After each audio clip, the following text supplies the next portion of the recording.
นอนบานปะได้ใส่โดยសេចក្តីគោរពកោតក្រែងក្នុងព្រះរាមាពភាទៅព្រះអនន្តនឹងមានកត់មួយនៅក្បែរនឹងកត់ព្រះរាមាពភាដើម្បីធ្វើការឧបថាដល់ព្រះរាមាពភាព្រះអនន្តមានការឧបថាបម្រើព្រះរាមាពភាតាំងអំពីព្រះអង្គទ្រង់នៅមានបញ្ជួននៅរហូតទៅដល់ព្រះអង្គទ្រង់ចូលបរិនិព្វានហើយពេលដែលព្រះអនន្តធ្វើដំណើរចេញពីក្រុងកុសិនារាឆ្លងកាត់ក្រុងសាវត្ថីចូលទៅដល់វត្តចេតពុនក៏ព្រះអនន្តនៅតែចូលទៅកាន់ព្រះគុណកតធ្វើការបម្រើព្រះរាមាពភាមានការបោសច្រាសជូតសម្អាតលើកតុលើកតាំងលើកក្រេចេញដើម្បីរៀបចំព្រះគុណកតវត្តចេតពុននឹងហាក់បីដូចជាព្រះរាមាពភាគង់មានប្រជញ្ញនៅឡើយព្រះអនន្តមានការបដិបត្តិចំពោះព្រះរាមាពភាយ៉ាងនេះដោយសេចក្តីគោរពនិងដោយសេចក្តីចោទកោតក្រែងច្រើនក្នុងព្រះរាមាពភាយ៉ាងណាកាលណាទីយើងបានមកដល់ស្ថានទីនេះហើយក៏គប្បីថ្វាយអង្គមឲ្យបានច្រើនកុំឲ្យខាតព្រោះយើងឆ្លងញាតិញោមពីសហរដ្ឋអាមេរិកមកឆ្លងទ្វីបមកឆ្លងមហាសមុទ្រធំមក2ថ្ងៃត្រឡប់មកដល់ស្រុកឥណ្ឌាហ្នឹងហើយត្រឡប់បានមកដល់កន្លែងហ្នឹងក៏ត្រូវប្រើពេលវេលាដើរមកដោយសេចក្តីព្យាយាមផងដោយសេចក្តីអត់ធន់របស់យើងផងសម្រាប់តែបានមកដល់លើហ្នឹងចឹងដើម្បីកុំឲ្យខាតប៉ុនរបស់យើងញាតិញោមត្រូវតែថ្វាយអង្គមរឿយហើយចិត្តរបស់យើងនឹងនឹកទៅដល់គុណព្រះអង្គរឿយពុទ្ធោពុទ្ធោពុទ្ធោឬក៏អរហង្គរលឹកទៅដល់បទនៃគុណរបស់ព្រះសម្មាសម្ពុទ្ធប្រការណាមួយដែលយើងបានចេះបានចាំបានយល់ដឹងដោយបញ្ញារបស់យើងដោយអំណាចនៃពុទ្ធានុសតិកម្មដ្ឋាននឹងឯងគឺជាហេតុដែលនាំឲ្យយើងនឹងឯងកើតមហាកុសលនៅក្នុងចិត្តរបស់យើងនឹងរឿយបែបនឹងឯងទៅយើងនឹងឈ្មោះថាធ្វើបុណ្យមិនខាតសូម្បីតែយើងធ្វើដំណើរតាំងអំពីជើងភ្នំរហូតមកដល់លើនឹងក៏ដោយញាតិញោមដែលដើរមកដោយជើងខ្លួនឯងផ្ទាល់ដោយសេចក្តីព្យាយាមខ្លួនឯងផ្ទាល់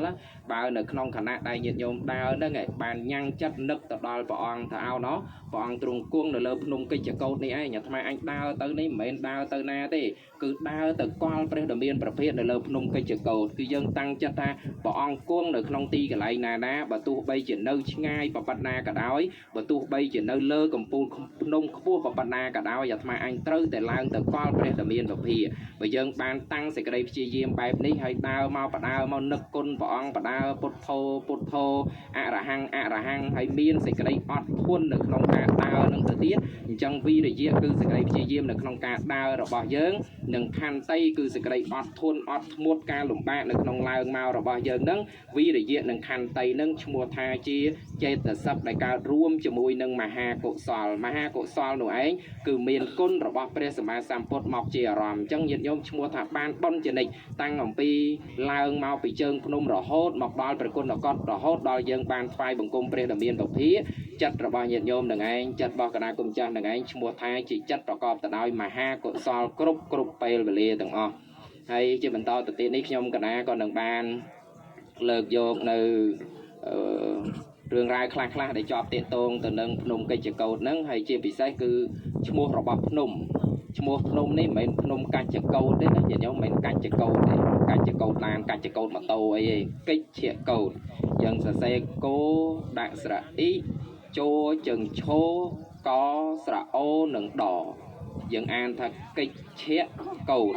កិច្ចនឹងជាភាសាបាលីប្រែមកជាខ្មែរថាសត្វថ្មាតកិច្ចហ្នឹងណានឹងប្រែថាសត្វថ្មាតហើយកោដាក់នឹងប្រែថាកំពូលយើងអានមកជាខ្មែរយើងមិនអានថាកិច្ចកោតដាក់អីយើងអានថាកិច្ចកោតទេទៅតាមអត្ថកថាច្រើនកន្លែងណាដែលមានពន្យល់ពីអត្ថកិច្ចកោតនឹងនៅក្នុងវិន័យអត្ថកថាមហាវគ្គនឹងក៏មាននៅក្នុងបសូតអត្ថកថាមហាបរិនិព្វានសូតអត្ថកថាមហាវគ្គជាដើមនឹងក៏មានដែលលោកមានសេចក្តីពន្យល់ថាកិច្ចកោដេតេកិច្ឆាតាសៈកោដេសុវៈសង្សុអានឹងន័យទី1មានសេចក្តីថាសត្វថ្មាទាំងឡាយរស់នៅលើកំពូលភ្នំកិច្ចកោដនោះទៅកំពូលភ្នំនឹងឈ្មោះថាកិច្ចកោដបានន័យថាកំពូលភ្នំនេះពីដើមមកជាទីរស់នៅរបស់សត្វថ្មាទៅភ្នំនេះគេហៅថាភ្នំកិច្ចកោដតាមបានទេញាតិញោមអានថាពីមុនមកសបោសត្វថ្មានៅនឹងបានហៅថាកិច្ចកោដហើយន័យម្យ៉ាងទៀតកិច្ចសតិសង្វេតាសៈកោដាំងអថៃតេកិច្ចកោដោគឺកំពូលភ្នំនេះមាន riêng đôi chi sạch mát và nó tham sầm lăng màu đó đang thờรูป riêng sạch mát nâng nơi tận á cho mời nhiệt nhôm cho tụi bánh hay nghe màu mờ mớt hơi đôi sạch mát đại tế và đôi nâng đôi chứ vì pro cùng pi thành trắng nhiệt nhôm chi diêm sầm lăng mờ rồi đôi sạch mát mờ mớ về đôi giót nâng này tì pì chẳng phải nâng pe thạch cây chè câu nhiệt nhôm cài pe hao tới nát còn tờ hao cài chè câu đấy tiền hãy chuồn cá prong đặt mua thà cây chè câu chẳng nên nòng chặt nâng bàn tay đập pe một chai pe nâng tờ đặt cài chè câu vậy đôi quạt mùi nâu bầu sát tờ đặt nông cài chè câu và hay chỉ bầm nón thà đặt cây chè câu đai đấy mới tới bàn tờ đặt cài chè câu nâng đằng tập nông mấy bàn phải chạy cài chè câu rồi hay ti cái này ní mua là con độc có hay ti cái này khang một nâng con độc bọc bè đoan hay cái này để dân đào chlong cát màu nâng miền cái này đây bị khô tê và toàn rồi miền đông mò từ chòm bè ba bè để miền bọc bia phơi ao bọc ba bọc bong nâng phụ buông nâng miền trắng bàn tay chăm chọc tôi vinh rồi bàn về cho mùi mây còng hay là chăm về bọc bọt lên đi chóp chăm chọc tôi vinh mà phép đào chung cho mùi nâng nhiệt nhóm nâng bàn prap thà là an nâng là an bao thề ra ong na hay pre pico tê và toát nâng lục là miền đông mò nâng từ lệ từ chom cái này từ na ấy cái này ná đấy hay nam hai để nam ao pico tê và toát lục rồi miền đông mò chom và ba pre để miền bậc phía nâng đời xa tại lục miền sẽ cái đây là mộtក្នុងliệt sakara và phía ban gì mà đòn hay nơi cái này ven nơi nâng cục đại và bạn phòng bị xa nâng đấy đào hết đời xa bị khô tê và toàn nâng lục miền thì cái đây là một lục luôn nông liệt sakara chẳng tới lục phơi giang na cả đói ao từ ban liệt sakara hồ trà đỏ lục ban từ nhu nhuận và ba đại chia tạ sật tô ao và ba đại chia tạ sật tô nâng từ sầm láp để bày đa chừng này dạy luôn ai nâng màu sầm láp để miền và phe màu cột chrome bị khô xong chừng đua bỏ ong hậu đó xong ao và ba đại chia tạ sật tô nâng bọc cua ria chia bò rót ao từ chui sầm láp để miền và phe chừng đua cứ lô prao là bạch chạy cứ lô ao ria chia bò rót mình nè nâng can đa dạng một mũi từ sầm láp để miền và phe hãy ao bò rót pi nè tiết chăm sầm láp bò rót mà nè nâng tay na đây bò rót mà nè nângตลอดមកវិញត្រូវសម្លាប់ម្នាក់នឹងចោលហើយឲ្យ4នាក់ទៅសម្លាប់2នាក់ឲ្យ8នាក់ទៅសម្លាប់4នាក់ឲ្យ16នាក់ទៅសម្លាប់8នាក់អានឹងតគ្នាអញ្ចឹងណាញាតិញោមរឿងល្បិចហ្នឹងគឺល្បិចខ្ពស់ហើយរឿងមនុស្សខូចហ្នឹងអញ្ចឹងបានពិខុទេវតាប្រើល្បិចបែបហ្នឹងសម្លាប់ព្រះរាមាប្រភេទអត់បានសម្រេចបរោះម្នាក់ហ្នឹងទៅដល់មានបានសម្លាប់ឯណាស្ដាប់ធម៌ជ្រះថ្លានឹងព្រះអង្គទៅ2នាក់ទៀតហ្នឹងជួបព្រះអង្គស្ដាប់ធម៌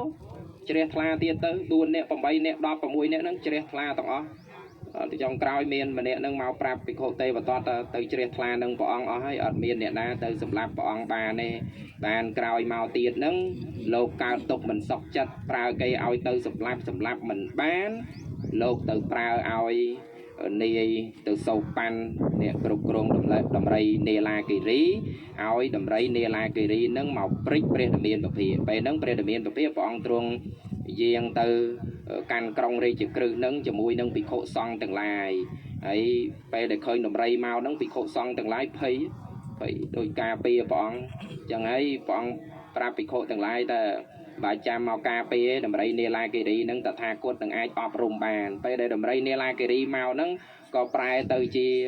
ដំរីដែលដូចជាស្ដាប់បង្គាប់ម្ចាស់អញ្ចឹងហើយព្រិចព្រះអង្គអត់បានទេហើយបានចុងក្រោយភិក្ខុទេវតាហ្នឹងមកធ្វើឃាតព្រះអង្គនៅនឹងលើភ្នំកិច្ចកោฏហ្នឹងឯងដោយរមៀលដុំថ្ម